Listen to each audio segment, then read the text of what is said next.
I'll tell you where I'm at. I'm at YouTube Studio. I've got the thing circling like it's reloading, saying connect streaming software to go live.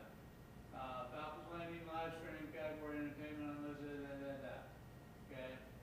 When I go to restream, I'm set up for I/O or OBS I/O, and I've got over on the right hand side it says 970 Falcon's Landing public, toggled on, and it's still saying offline. Have you started your stream already? It is running. From the box? Yes.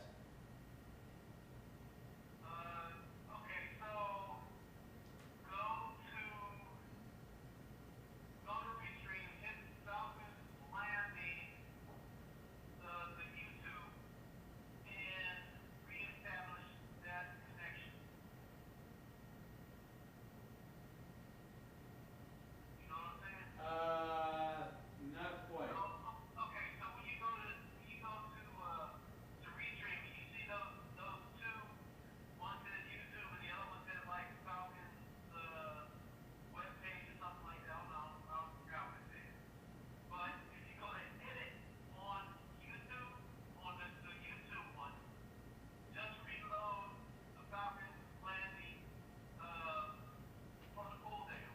Okay, I'm saying create event, 970 Falcon's Landing live stream with just a purple thing, and 970 live stream with a picture. Okay. I'm at edit channel. Okay. Okay. Now on YouTube now. No, I'm restream. In Restream, okay. All right. Category entertainment, public, privacy, public. Okay. I've done it 3 or 4 times. This makes like 4 or 5 times. It's still saying offline. I have deleted the channel and reloaded it, and it's the same thing.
for transportation to Dulles Airport on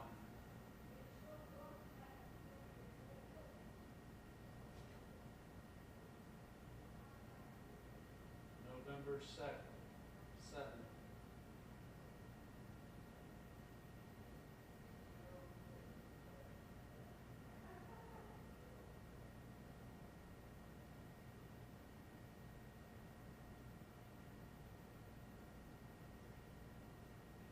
Period.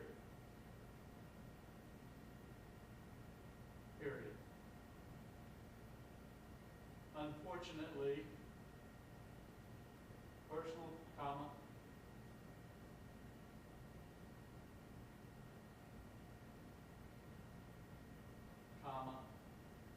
personal transportation is only available prior to 4 p.m. Period. Due to this, I will have to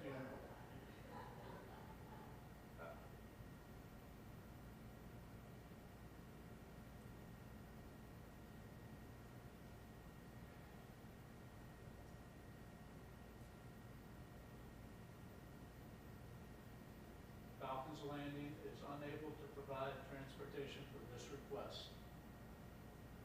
Period.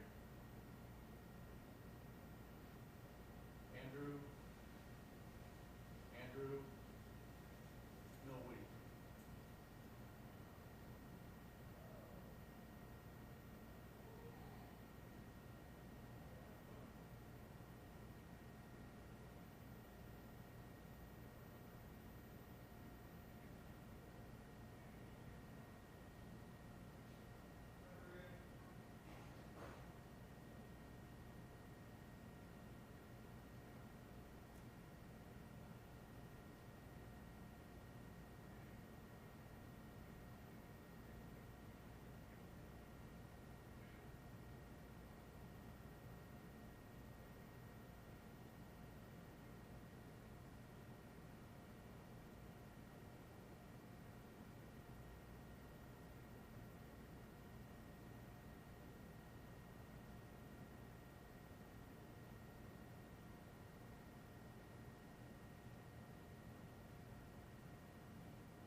Testing 1, 2, 3.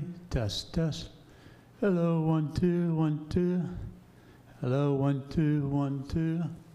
1, 2, 1, 2. 1, 2, 3. 1, 2.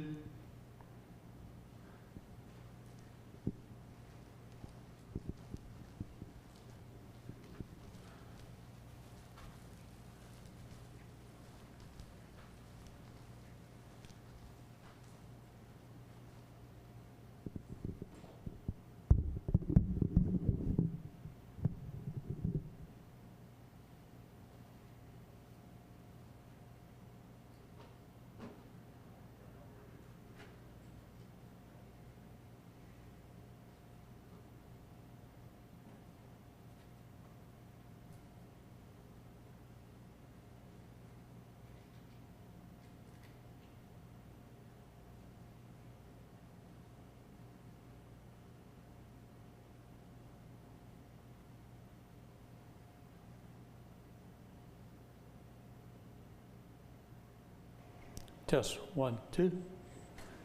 Hello, 1, 2. 1, 2, 3. Hello. How you doing, Howie? Great, Andrew. How are you? Doing good. Just trying to do a mic check here. If you could tell me how it sounds to you, 1, 2, 3. Say it again. 1, 2, 3. Welcome to the Eddie's. I think it sounds all right to me. Okay. Back. What's that? How's this? 1, 2. Oh yeah, it's clear. Sounds good and clear. Okay.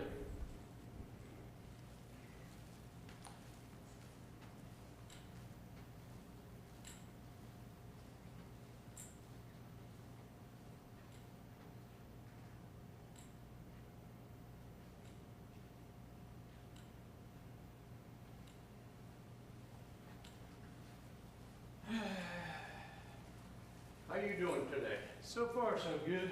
Good. It is almost over. I wanted to get here early and get a good seat.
I think that's a good idea. It's better than writing a check at the end of the year. So the question is, you know, are we pushing too hard for the gifts? Actually, I don't think so. for no. somebody who works full-time, they get a bonus or a gift from us of over $1,000. At least they did last year. Well, how much does that break down into, per hour? A little more than 50 cents. I was gonna say, you know, if they were in a restaurant, gosh, all day long they're getting $15, $20 tips. Yeah, that's right. Although their salary's higher than a waitress. Yeah. You know, the restaurant salaries are based upon a large number of tips. Yeah. The thing that bothers me about that is that in most cases, tips are shared. Yeah, I know that. So that takes away the performance aspect for a restaurant tip, which is disappointing to me.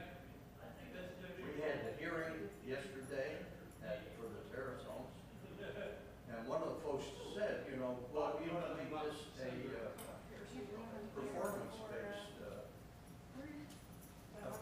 Usually it's more crowded, isn't it? It's just 2:14. 1 o'clock tomorrow, upstairs in, Fred's I have office. my choice. no, huh? Lister. Should I Yeah, send so it right back? there. Okay. Hardy Lister, I couldn't think of Hardy's first name. Yeah, Hardy. Hardy Lister's conference room Okay. across the hall, Good. 1 o'clock tomorrow. Good. Anybody else that we need to? Just the two of us.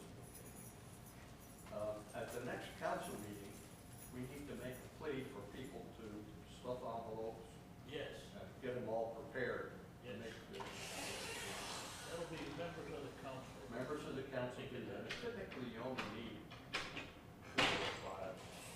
So with the two of us, if we get 2 or 3 more volunteers, you get more than that, it's clumsy. I read your 3-page summary of how the programs were fit together. And I hope What program? you did a 3-page summary, you know. I can't remember the last time I wrote 3 pages about anything. Oh, yeah. Oh, you mean the instructions? Oh, yeah, that's what. Instructions for calculating. Yeah. How do I look? To me, that seems very simple. Nice. But nobody gets it. I don't understand that. That's why I hope nothing happens to you. Well, I'd like to get out of this business, like Lyle got out of the business. Oh, 7. This is a question about how do we allocate the money to this individual. She had, there were a couple of people that had Well, conflicts. and they, I'll tell you exactly how we do Or it. 9. At I the, would send everybody out. at the end of the campaign, we sit And then down the 9th is resident council. Awesome. Your photo shoots later in the with day. the total amount of money that we have. Right there. We also They're have, down in the compass one, Joe. On the 10th. every employee and the number of hours worked. Board member. This is your 10th. So we can calculate the total number of hours. Oh, yeah. We know the total amount of money. So the 10th is on a Saturday. Divide the number of hours into money. So it must be the 9th. How many Yeah. dollars for Sorry. each hour? Originally November 7th, And you go back to each because I individual didn't clarify, employee. because the photo shoot's November 7th, I'm pushing to December 8th. Yes. Now you're in my brain. I'm gonna go in there. Set number 8. No, me first.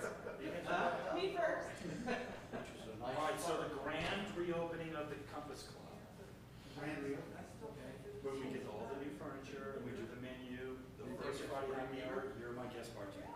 We're gonna have guest bartenders? Yes. I do, yes. So I get more than. Oh, no, Joe will be in. And I think. And so will I. But the fact is. Yeah, I want to learn how to make a Manny menu. I wear my work I wanna come for that. You can wear whatever you want. It's like, sort of $10, $20. Yes. So we need to ask one. Are we gonna have anybody film this? You need to ask one. People have said, you know, can take a few pictures. You can take a few pictures. Well, I agree with that. I knew it would be a mistake to mention it. But the fact is, not everybody, you're not on the area. Specifically, No, you can World War videotape II it. era widows. Who have been living off their husband's nest egg for a long time. They don't know their pension. Those folks. No, I wasn't, but What about basketball this year? Tennessee does. Then you'll be good. That's right.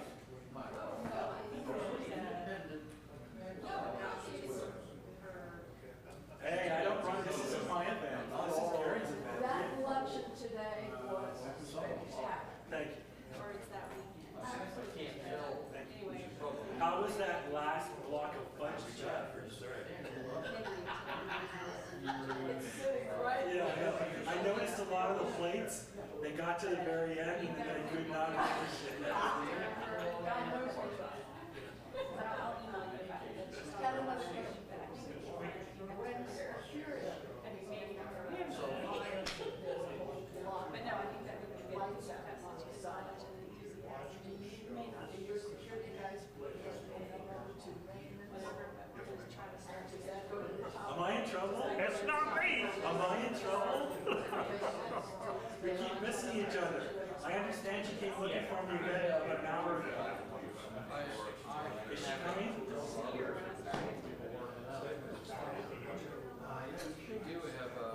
Is she coming today?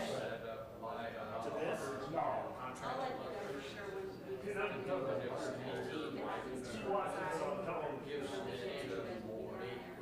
I'll tell her I saw you.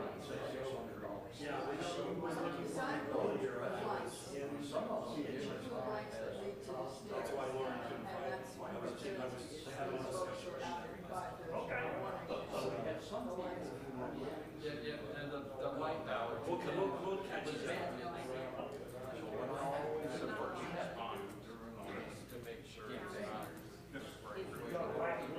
Some people think about it. Right on the Start with an official college to whatever, just trying to go on our own.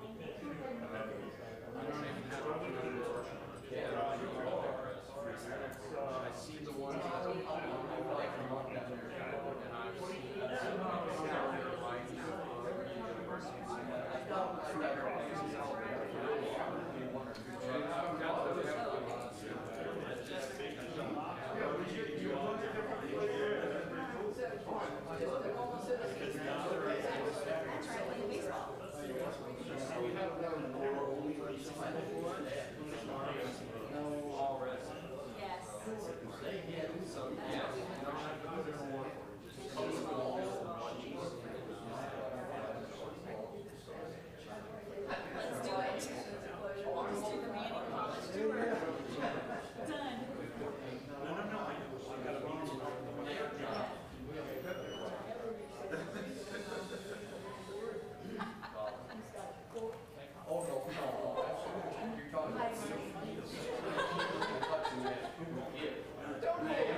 That's what you, yeah, and? You said that to me. You told me, quote.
test. Can you hear me?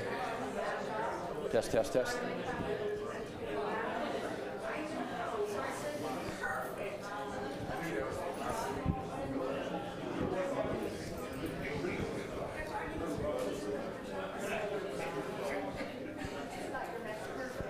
Slowly, thank you.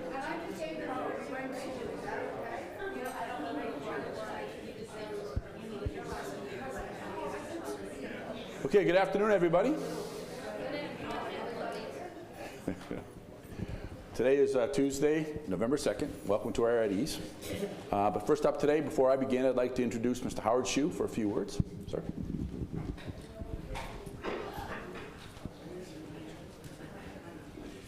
Nowadays, you have to pose for the TV camera. Am I okay? Okay. Good afternoon, everybody. I'm Howard Shue, the treasurer of the Resident Council. And this year it falls to me and my colleague Paul Schwartz, the assistant treasurer, to kick off the Employee Holiday Gift Fund. Now, we do this every year. We've done it for 26 years. We don't do any tipping here, as you know. We don't give monetary gifts to the employees.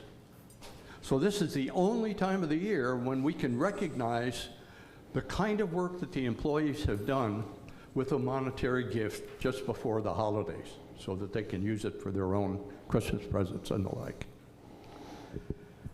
So this year, I want you to, just for a moment, think about the year. We've had some tough times in the health center. We've had some tough times with maintenance, staffing and dining and so on. And that sometimes inconvenienced us. But I want you to think about what's happened to the employees during that same period of time. They've dealt with COVID the same as we have. Their families have had COVID. They've had COVID as well as we. They're suffering from the incredible inflation that we have these days, the same as we do, except they typically some of them have lower salaries, so that the inflation takes a bigger bite out of their hide.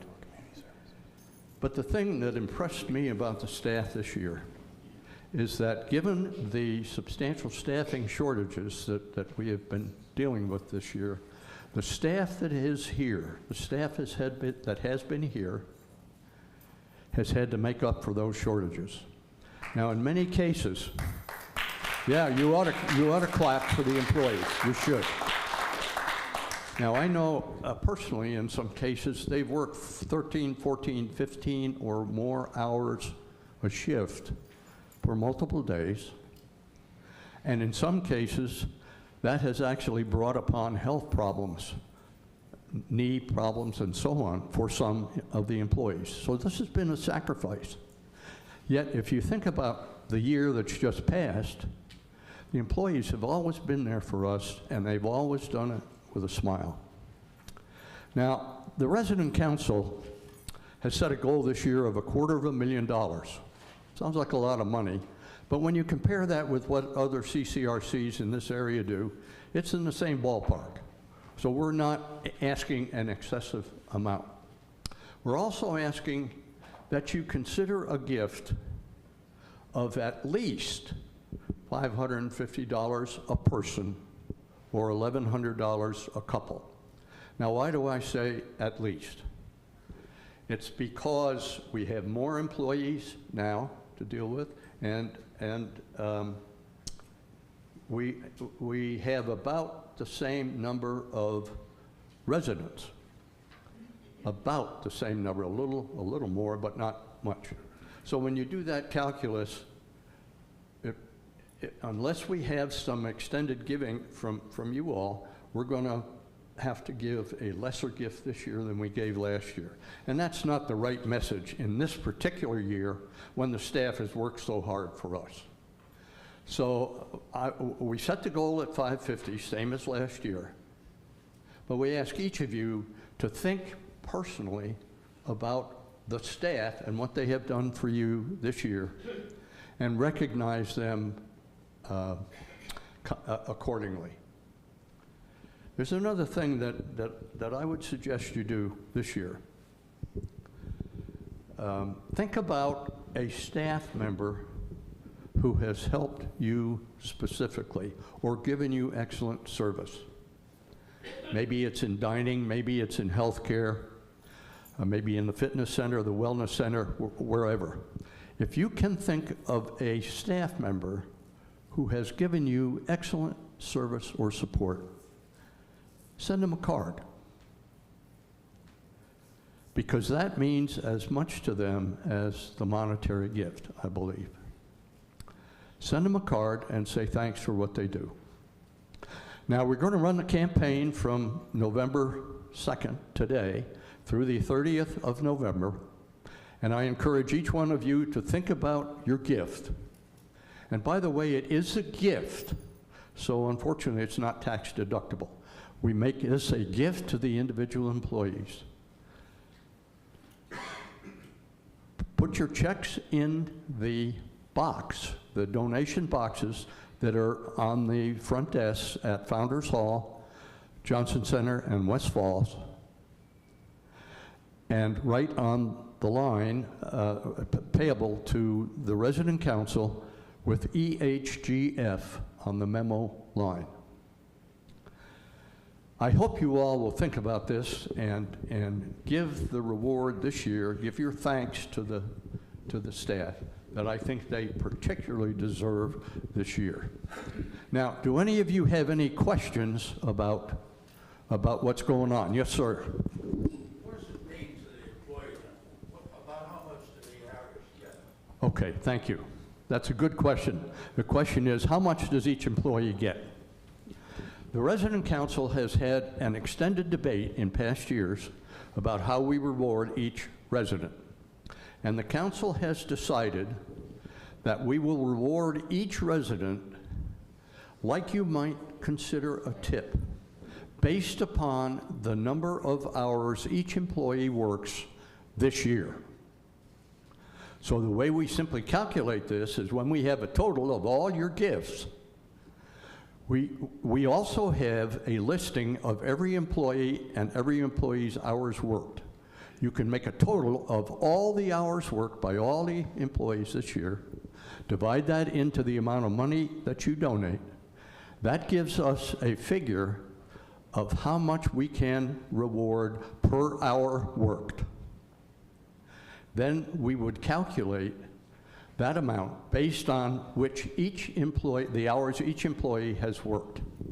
Now, to answer your question generically, roughly, just roughly, an employee working full-time, and of course we have a lot of part-time employees, but an employee working full-time will work about 2,000 hours a year.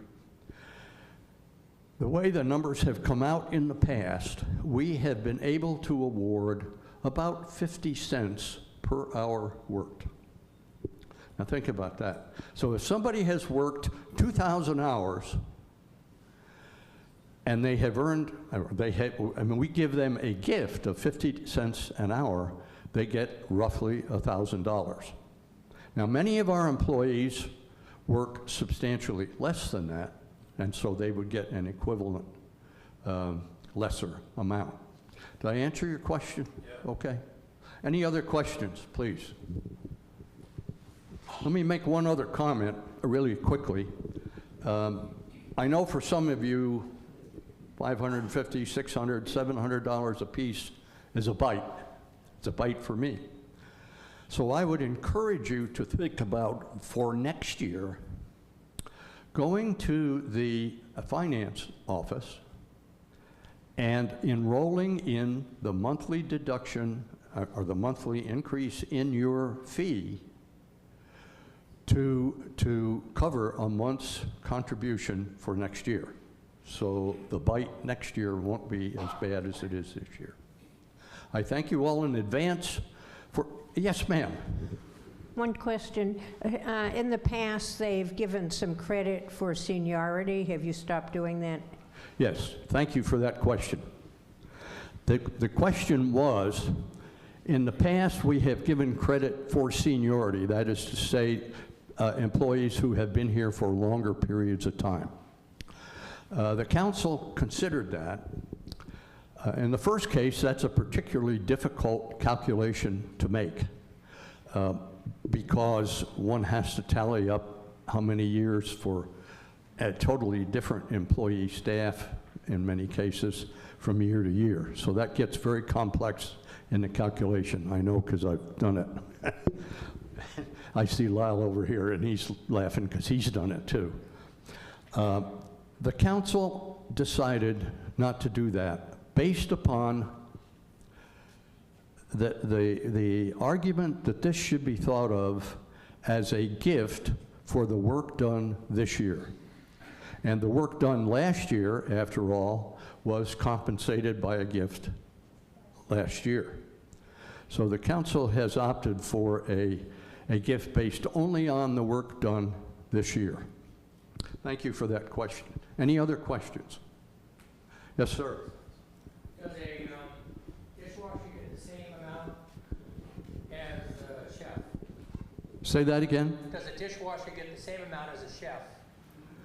The dishwasher will get the same amount per hour as a chef, as a healthcare worker, as a CNA, as a nurse.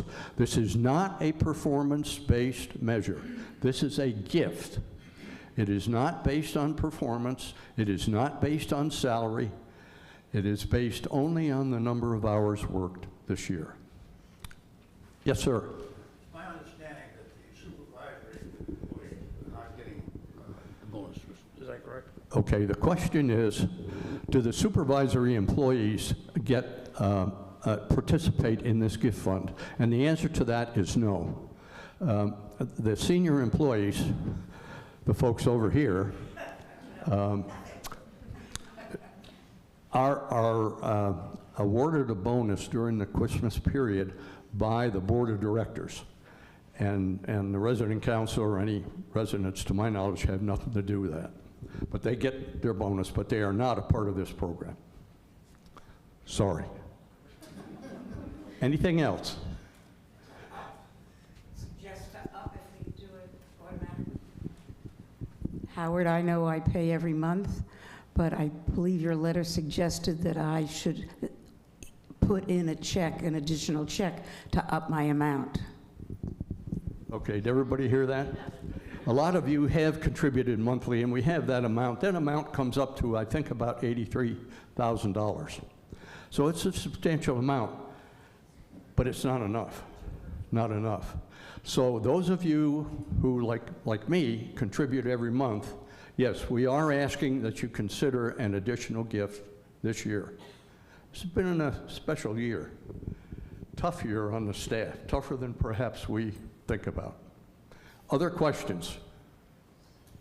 Okay, thank you so much. And oh, by the way, happy Thanksgiving, Merry Christmas, happy holidays. Thanks, dear. Thank you, Howard. That was bugging me. Thank you for taking the time to do that, Howard. It's much appreciated. Yes, sir. Okay, I got a bunch of interesting items, a lot of good news, and some stuff that we're working on. First off, I'd like to bring up the COVID situation. Currently, we have 2 residents in the independent living population that are in isolation. They're going to be released shortly. We're doing very, very well on COVID on the independent living side, but it is a constant presence, and just please be aware of that.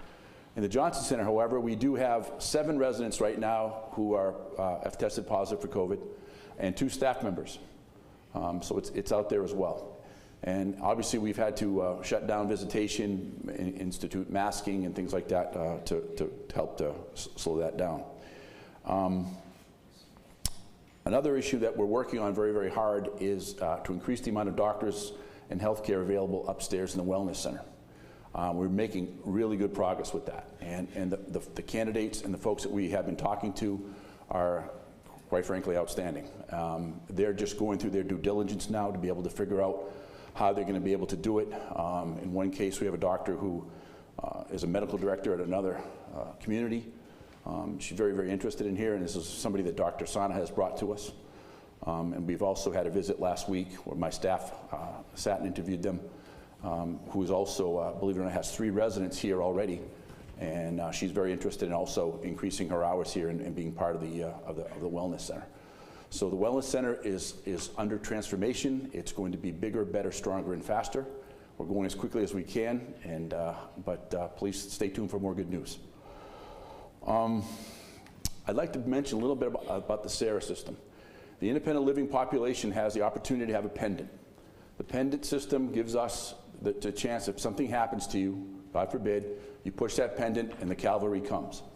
The issue, though, is many times is that the pendant is often in the desk drawer or on the kitchen counter and other places. It's not a very attractive looking piece of jewelry. It's a big ugly piece of plastic, and we are looking at trying to find better looking things, by the way. But for now, that's what we have. And so please just consider wearing that, because when, you know, given the fact we do have a system in the morning that if you do not, there's a black button for those of you who have the system in your bathroom to press, and it will let us know that you're awake from 6 in the morning till 10 in the morning. If you do not hit that button, we get a list, and it tells us who we should be checking on. And that works really well if you haven't been laying there like all night long. So what I'm trying to explain to you, though, is that you could be literally falling down someplace in your apartment at 7 o'clock at night, and we won't even be, because of the system, we won't be checking on you till the next morning at 10 o'clock. So please have that available, and try to keep that in mind. You know, we'll take it. Yes, sir. Gary, an important point is that people have to sign up for that service. And that was my next point. We are more than happy to work and give out as many pendants as we can. We have stations throughout the campus. We have one at the tennis courts. We have one, you know, here and there, where, you know, it's a thing called a pull chain. There are pull chains also in the bathroom, because that's the area the most falls is right outside the shower. So within range, you'll be able to grab it and pull the thing, and we can come. But I'm just trying to encourage those of you who have a fear of falling or have had falls in the past, et cetera, please do not leave that in your desk drawer. Please have it where it can be reached, and wear it when you're by yourself, okay? Any questions on that? All right. Now I'm talking about safety. We have a little sign. This is designed for those of you in the apartment buildings and the terrace homes. It's a magnet. It goes on the back side of your door. And basically what it says is that we'd like you to understand that the buildings are designed and the emergency procedures are designed for you to shelter in place. Now, that goes against everything you've ever been taught since you were a little kid. The idea is to get out of the house and run, right? Get away from this thing. And that applies to those of you who live in the cottages. You get more than one door, use them, get out.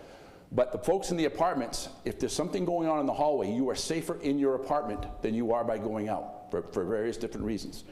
The buildings are built and designed, as is the front door, to stop that fire for 3 hours. The fire department is trained, by the way, also to go in and these fires won't be huge. So they'll be compact, but if it ever happens, God forbid they won't, knock on wood, right? But they will come into your apartment and they will find you and they will get you out safely when it is appropriate to do so.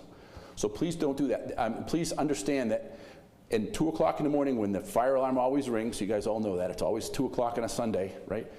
But you know, the idea being is that you're not going to be in your best frame of mind, and this thing's going to be on the back side of your door telling you just calm down, stay in your apartment, and help is coming. Okay, so and I had a discussion, me and Marcel have been talking about this quite a bit. If I can just get one more person to put this sign up and it stops a problem, then it's worth bringing it up. Okay, the signs are available. Please contact Marcel, and we'll let you have that.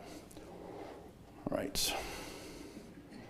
Now, changing subjects. Yes, sir. Can we find out something about what's going on, though? The thing went off at 3:20 in the morning last week. We just had to wait for it to stop, and never heard either before, during, or after what's going on. That is the bane of senior living, because the stuff never goes off at 2 o'clock when the whole staff is here. It only goes off at the middle of the night when there's nobody here. The other problem we run into is we're not allowed to shut it off. The fire department has to. So you have to wait for them to get to that location. So the other issue, sometimes we just don't know what causes it. If it could be a spider or you know, just a fault in the system. But you know, and it doesn't repeat itself. So it's been bothering me for 20-something years trying to do this. And if we can find it, we get it fixed. And the electronics are getting better at all times, and you know, less false alarms. And all I can do is apologize to you, sir. So. But it's a system we have to go with. That's what we have. That didn't really answer your question, but it's the best I can give you. Anything else? Yes, sir. Yes, ma'am.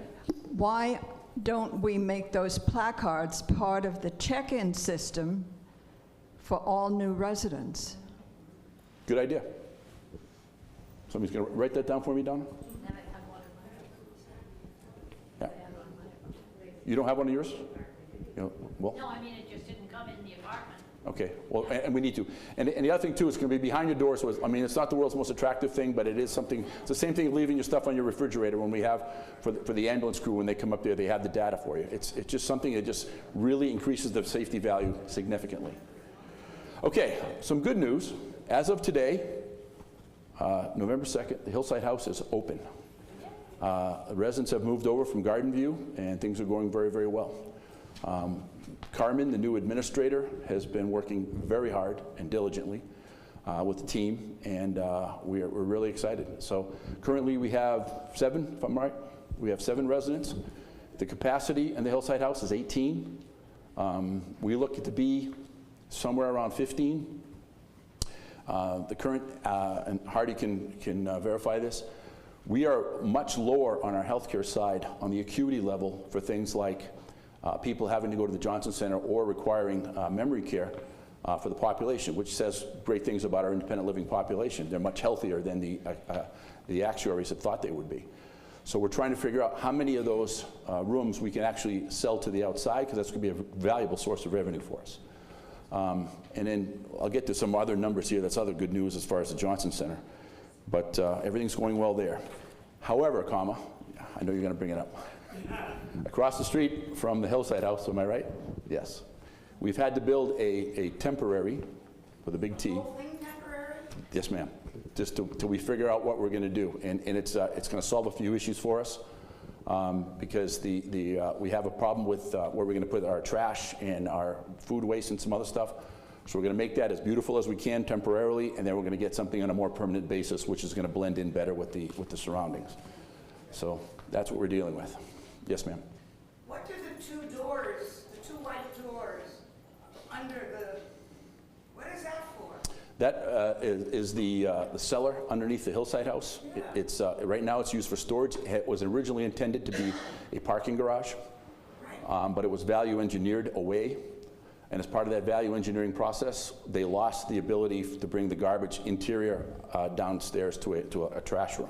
So that problem is there now.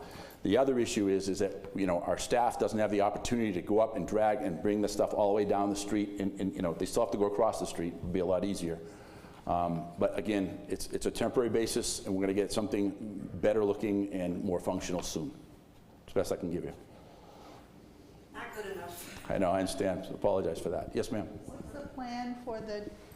What's the plan for the dementia care unit on the first floor of the Johnson Center? That's what we're working on right now.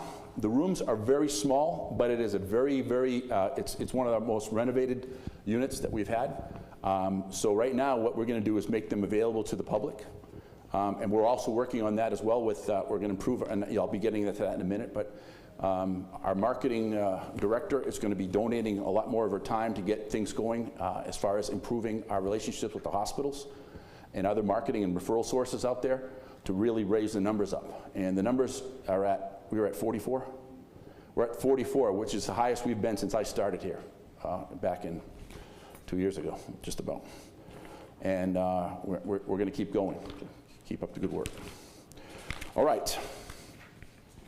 The current occupancy for independent living is 90.5. We have 12 reservations. And as of yesterday, we've had 26 move-ins, which has resulted in 38 new residents for Falcon's Landing. The Johnson Center Skilled Nursing. I want to just put a little bit of a thing on that. Back in between 2000 and 2010, we had an average of 18 move-ins a year for those 10 years, and we maintained 93%. We're staying at 90% for various reasons, COVID, a bunch of different things. But the marketing department is on fire, and that's quoting the great Hardy Lister, as he mentioned to the resident council the other day. Last year they had 35 move-ins, and this year they have, what are we at? What did I just mention? 26, and you'll have 2 more between coming in the new year, right? Looked at that prediction. We'll have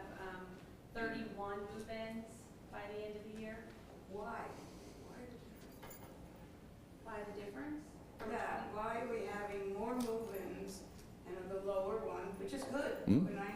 But Well, we had more people dying? well, we have more vacancy now than we did in the past, and some of that is due. Can you hear me? Sorry, that's a good question. We have more vacancy now than we have had in the past. There were some years that we had 26 move-ins. One year we had 18. Another year we had 21. But we had COVID in 2020, and we're rebuilding, and we've had the vacancies. And you know, BJ and I can control the front door, so to speak, but it's a lot harder to control the back door. But that's, you know, that's why people move here, and we have the great continuum of care, and we're doing everything we can to help you stay in independent living as safely and healthy as long as possible, too. So, thanks. Good question. Thank you, Leah. Okay, we are working, and I need your help for this.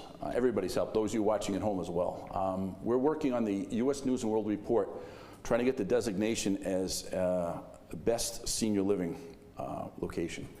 U.S. News and World Report already has us listed as the best nursing home for the United States right now, based on our scores.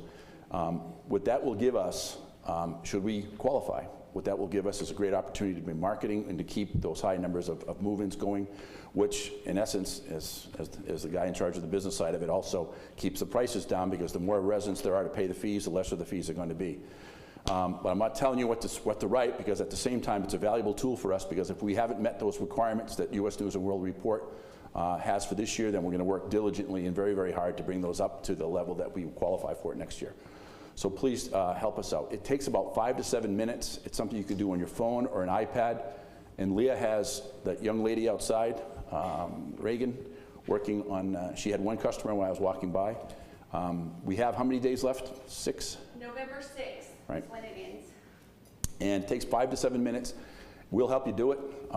You know, again, we're not telling you what to write and whatever, but if we can get that done, we're at 42%, we need 55%. So we're at 49? Yes. All right, I have 42 written there, thank you. So we're very close. How many does that represent? A dozen?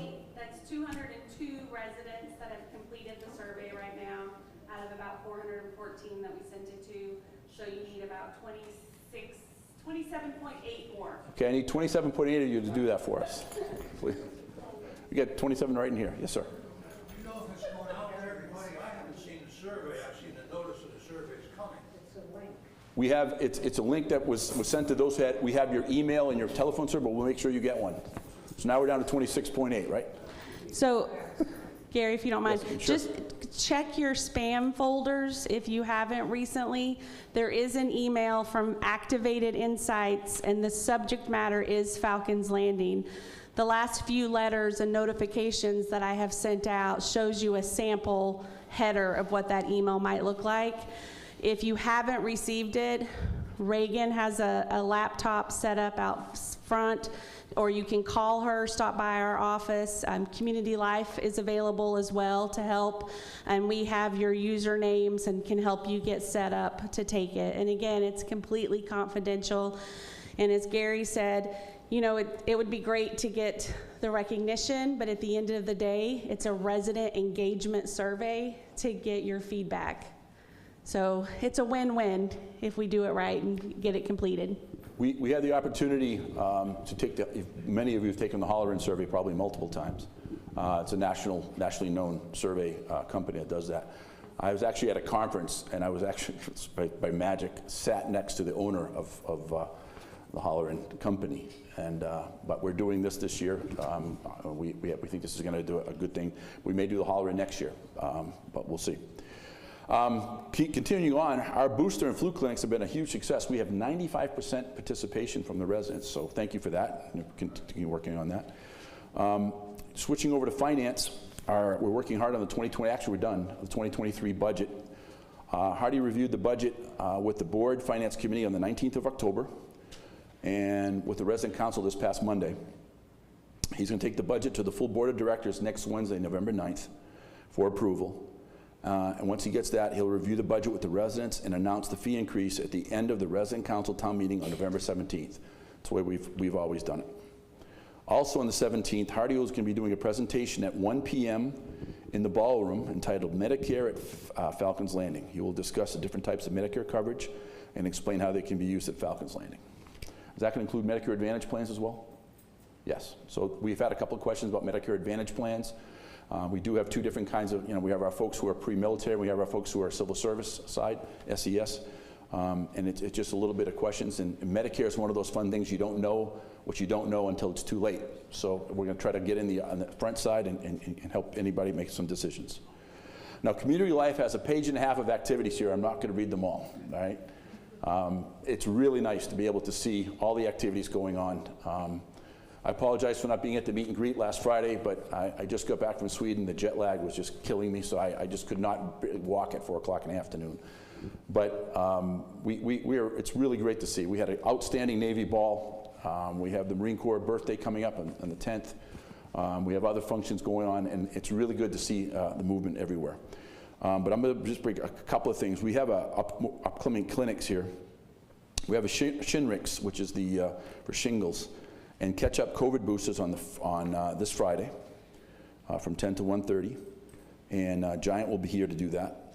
For residents on December 2nd, we have another COVID booster and pneumonia vaccine. And on March 3rd, the Shinrix second dose for those who got it on the 1st. Please sign up for any of these issues outside of Megan's office.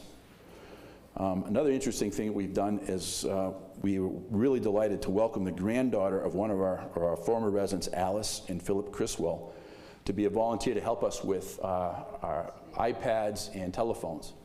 She's a graduating senior, and she's going to be taking appointments, and it's going to be every Monday and Wednesday between 4 and 6 p.m. in the game room. Please sign up in the mailroom. Anybody who hasn't played with an iPad yet, it is really a cool thing. It's really worth learning how to use. Same thing with your phone, but an iPad's even worse. I remember trying to convince my mom, who didn't want to listen to me, and then my mother-in-law, who didn't want to listen to me, but they both absolutely love it because it really increases your social abilities and things to be able to read stuff on the internet and look up recipes and listen to music. It does many, many things. So for those who are interested, our Community Life folks are heavily involved in that, and it's really a positive thing for you. So please consider that for those who don't have that. The midterm elections, we probably heard a little bit about that on the news lately. Are going to be on Tuesday, November 8th. We will be running a shuttle bus from Founders Hall to Horizon Elementary School from 8 a.m. to 12 noon. No sign-up is required. So that bus will keep on going. And here's another interesting. Falcons Landing will be supporting the last honor flight of 2022 at Dulles Airport on Wednesday, November 9th. Please join us at the welcoming ceremony for the Old Glory honor flight from Wisconsin as the veterans embark on their journey to the service memorials in Washington. And there's a sign-up in the mailroom as well. And then we get Veterans Day coming up. And all residents and staff are invited to attend the 2 outstanding Veterans Day traditions here at Falcons Landing. In the morning, MOA, our MOA chapter, will be presenting its annual Veterans Day service to commemorate those who have served. And fellowship and refreshments begin at 10 o'clock. And the service starts at 10:30 in the ballroom. It's a very moving ceremony, and it's very worthy, so please attend that. Later that day, the student chorus from Horizon Elementary School will be here again to perform their heartwarming Veterans Day tribute concert. Please don't miss this. That was really cool to watch last year, and they do a great job. Community Life is also hosting our annual, this is all fun stuff, because it's all new to me. Everybody says these are annual. We've been doing these for years, but for me this is new as well. Our annual shopping day. And for what I understand, we fill up the ballroom with 25 vendors in here, and a terrific way for getting holiday shopping done without having to go too far. It's a fun atmosphere, and if you have anybody that would like to maybe sell here, a local contract, something like, let Community Life know, and they'll be more than happy to have them join us. Okay, and I already talked about the fire magnet lights. New menus are in place in all areas as of last week. The current menus will take us through the holidays and will not be switched out until after the first of the year because it's a little bit longer than usual, but it's hard to make a menu change during the holidays. We sent out reservations information last week for Thanksgiving dinner. We'll be taking phone reservations starting Monday, 14 November at 10 a.m. This will all be in your letters, by the way. You don't have to write any of this down, but those who want a carry-out meal on Thanksgiving will have to come down to the buffet and package it up because we don't have the staff to be able to do that whole delivery thing that we've done in the past. Bob would also like everybody to know on Veterans Day that it's going to be a typical business day for us. Dining will be open at our regular times in all venues, but they'll be planning a special soup du jour and an extra special dessert for that day to commemorate that. Jumping over to facilities, Terrace Homes 1 and 2 elevators were tested and re-inspected. I wanted to give you some good news on the pool pack today because it was supposed to have shipped out, but we can't get a hold of anybody to give us a straight answer, so I'm almost really to jump in my car and drive up to Pennsylvania to see if the thing actually exists at this point. But we got John and Dave are working on that, so as soon as we find something out, we'll let you guys know. And then lastly, we got new chairs and tables for the Compass Club that are being set to be delivered in the next few weeks. Do we have a date on that yet? Chairs Monday, tables a week after. Outstanding. And thank you, Mark and Bobby Jones, for that donation. But also, we have new tables for the main dining room, which is, we're counting on to be delivered before the holidays begin as well. So we're looking forward to that. So that'll be a big change. With that concludes my prepared remarks. We open it up to any questions anybody has. Yes, sir.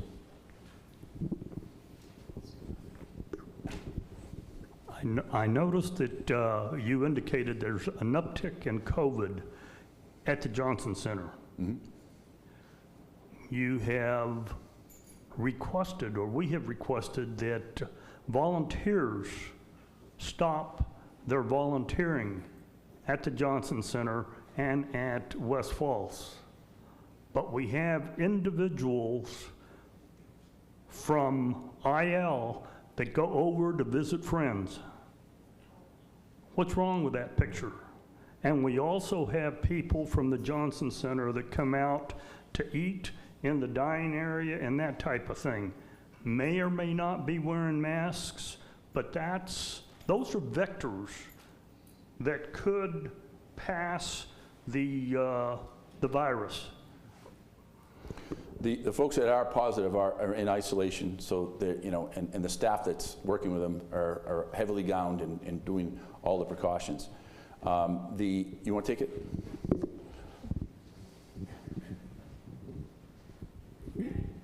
We still allow visitation in the Johnson Center, but we have put a stop to volunteer-led programs. That means large group activities of 6 residents or more. People from independent living can go over to the Johnson Center and see their friends, but we ask that you're in small groups and that you're still masking. The other thing too, Ben, is that we're not allowed to stop visitation any longer from the government. We used to have the ability to close the place up. Can't do that anymore. What about West Falls and volunteers? Volunteers are able to go to West Falls right now. We're not dealing with an outbreak at West Falls.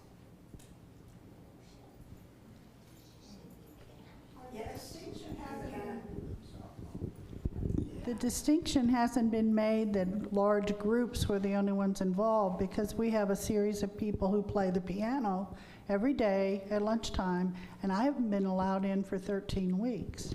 Well, our dining rooms are closed right now, so there would be no need to play the piano at lunch because the residents can't be out in a common area. I know, but they could still hear the music. Well, I'll take that back to my team, but that's the way we've been currently operating. Okay. Can I go ahead with the second question? Yes, ma'am.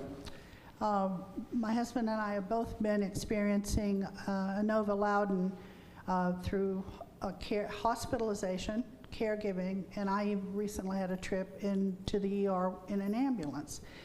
And medical transportation in Loudoun County is becoming a major problem. And we don't have consistent information from any of the 3 hospitals that we are served by ambulance. Inova Fair Oaks Reston, which is independent, and Inova Loudoun. Some of our residents are afraid to seek medical care because they don't know how they'll get back from the hospital. And some of the transportation is dictated by the hospital. So if you're COVID positive, for instance, you can't come home in your own vehicle, you can't let a friend pick you up. They have to arrange medical transportation, who immediately ask for money when they get you back to Falcon's Landing. Some of these people do not have debit cards, credit cards, or cash on them. So they're deferring getting medical treatment because they don't know how they'll get home. Another incident from the Reston Hospital, they got a contractor to bring the person back, and they were billed their insurance $1,030. A Nova Loudon, you can pay anything from $70, $130 to $200 to come back one trip, one way, in a medical transport arranged by the hospital. Sometimes the hospital will pay for a free Uber ride, but you have no idea if they're going to do anything to help you when they would discharge you from the hospital or discharge you from the ER. There's not the assumption that if you go in the ambulance, you'll be admitted to the hospital into a hospital room is just faulty. You're going into triage. They have a lot of children with RSV, with COVID. You're in triage and you wait in the waiting room or in a gurney in the ER. My request to Falcon's Landing, and I know Sherry and Donna are working on this to vet appropriate medical transportation companies, is that if this happens to somebody and they are brought back here and asked for a large amount of money, that Falcon's Landing could step up with a credit card, pay that bill, and then bill it on their monthly bill, so that these people won't be left with no options. One lady had to find her daughter on a business trip in North Carolina by phone to get a credit card to pay the ambulance that brought her back to the Johnson Center because they wanted the money right then. It wasn't billed to Medicare, it wasn't billed to their insurance, it wasn't billed to Falcon's Landing. So this is a gap, and I would like to see some, way to fix it. Okay, thank you. Thank you. I can tell you that the resident council has been working on that diligently for quite some time, trying to figure out, and that payment situation is one thing, trying to establish an account with them so that they have an account with Falcon's Landing, or we present them a credit card or something like that so we can make it easier. We are working on that. I'd like to, Sherry has a few words that she'd like to give us an update on that area. I have been working on gathering information about medical transport companies in this area, and one of the questions on the application is, will you bill Falcon's Landing? And if they aren't willing to bill Falcon's Landing, they're off the list. We're not going to accept people who aren't able to just bill us directly. And there are some of the people in this process that we're in right now who are willing to do that. So that's one question, and we can keep talking about it, and I appreciate what your concern is, and continue to keep collaborating with you and whoever else would like to share in this process. Okay. What's your name? Where are you from? My name is Sherry Kupak. I'm the new resident counselor. I work at the Wellness Center, well, beside the Wellness Center.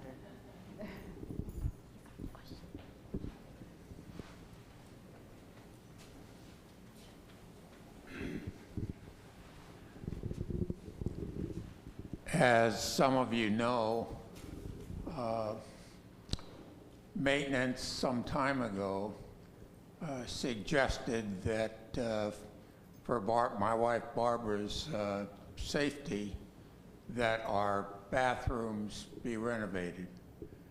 And I'd like to publicly thank Gary and Dave Pratt for taking the action. One of those bathrooms has been completed, and it's wonderful. The second one, they offered to do immediately, but at our request, we asked that they wait until after the first of the year. So thank you both for what you've done. Thank you.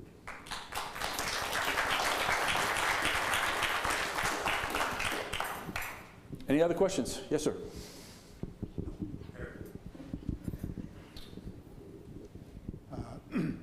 My name is Tommy Massey. I'm a retired Medical Service Corps officer with more than 30 years as an administrator after retirement with large physician practices. As some of you know, my wife recently passed away after a 13-month residency in the Johnson Center. I would just like to impart a couple things. One, when we made the decision to come to Falcon's Landing in August of last year, she has had MS and some other medical issues. I had been her primary caregiver for probably almost 10 years.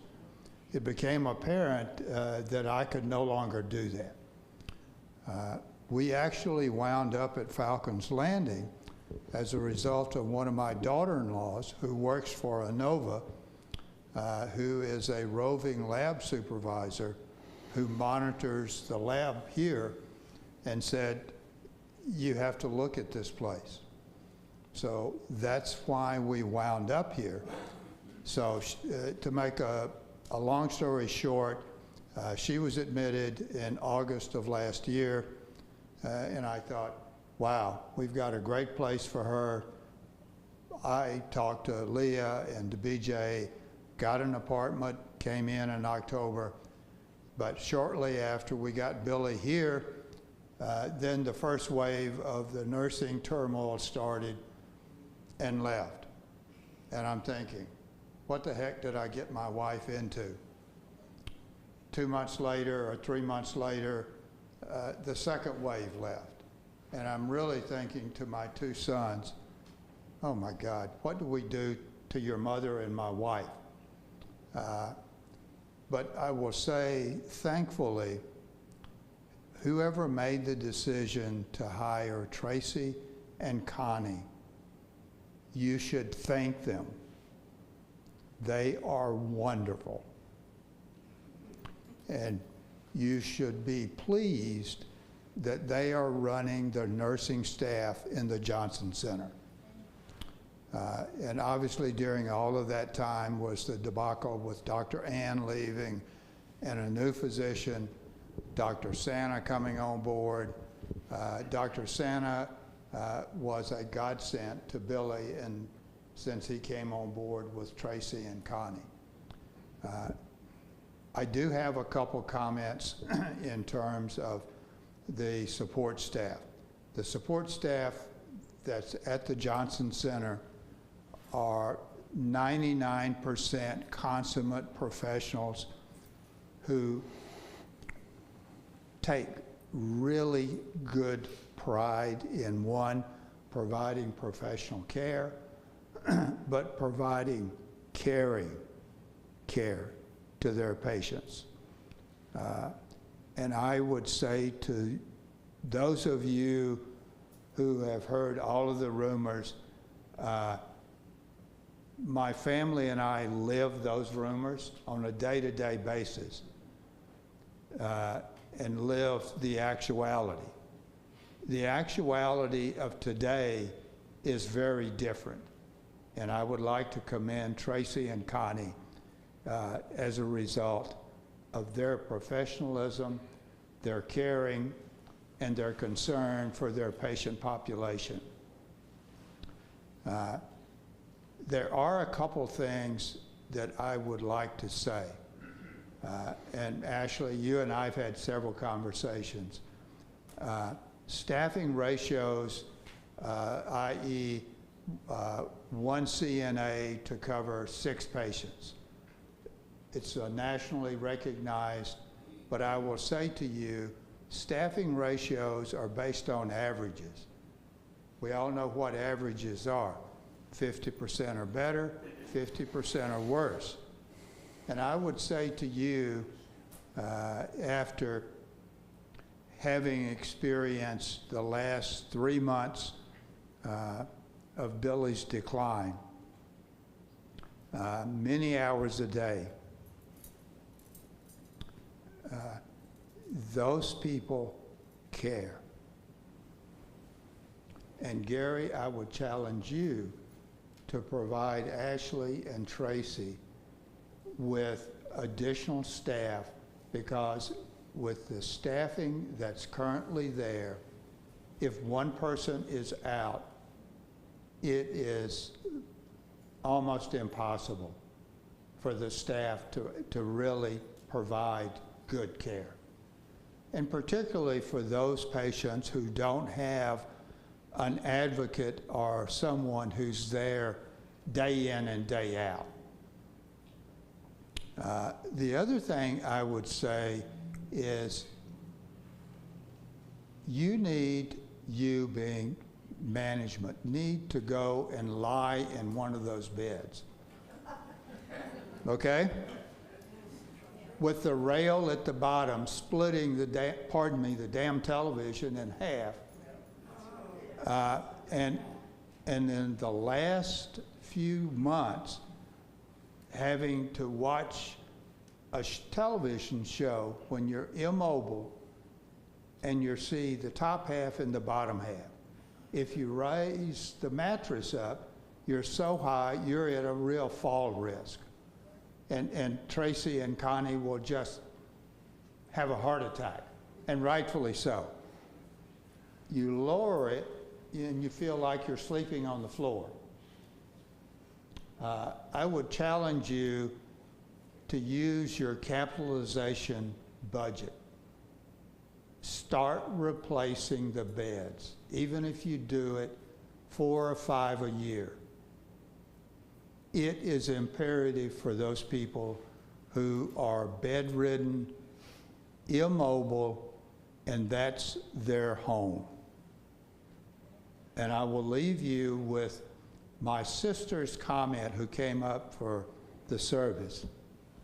She's from Alabama, and her husband could not come due to his own medical issues. And Everett asked Donna, explain to me what Falcon's Landing looks like so that I know where Tommy is. Her explanation was as follows. It's like a higher-end hotel on a college campus, except where Billy was. And that was because there's a marked difference in the decor, the carpet, the paint, and I would say make it equivalent to what the rest of us have. Thank you. Thank you, sir.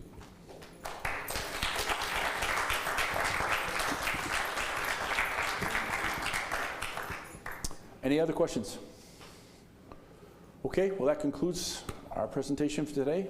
Everybody have a great evening. See you soon. Thank you.